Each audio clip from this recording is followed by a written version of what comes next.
Bismillahirrahmanirrahim. Assalamualaikum warahmatullahi wabarakatuh. Perkenalkan, saya Tansana Fira Alisianasa dan rekan saya Nova Ramadhani.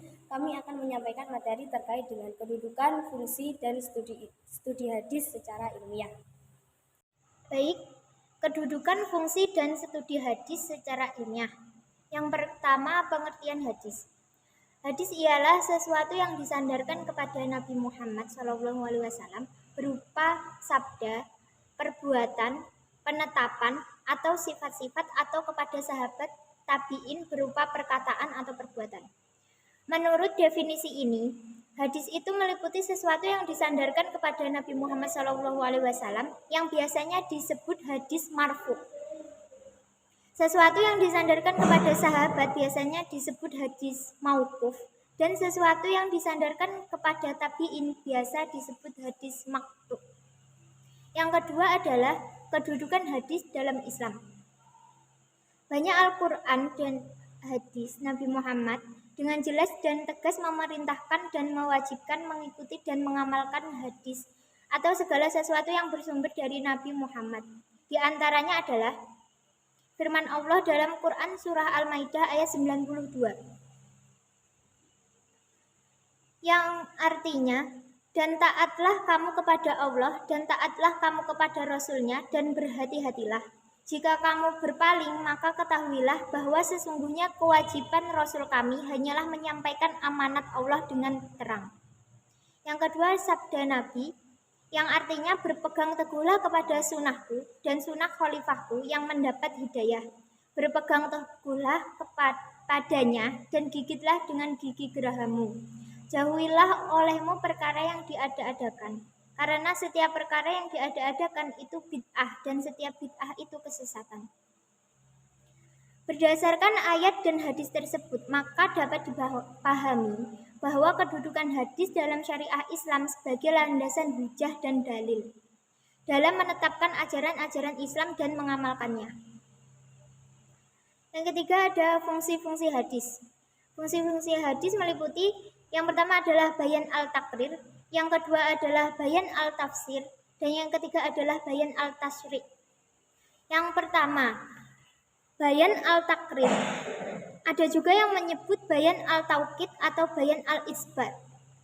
Al-takrir berarti memperkuat, mempertegas, dan mendukung. Maksudnya, hadis mempertegas, memperkuat, dan mendukung sesuatu yang telah diungkapkan dalam Al-Quran. Yang kedua adalah bayan al-tafsir. Hadis menjelaskan ayat yang tidak mudah diketahui pengertiannya. Itulah yang disebut hadis berfungsi sebagai bayan al-tafsir bagi ayat Al-Quran. Bayan al-tafsir ini ada beberapa macam. Yang diantaranya yang pertama ada tafsili al-ayat al-mujmalah. Yang kedua taksis al-ayat al-ammah. Yang ketiga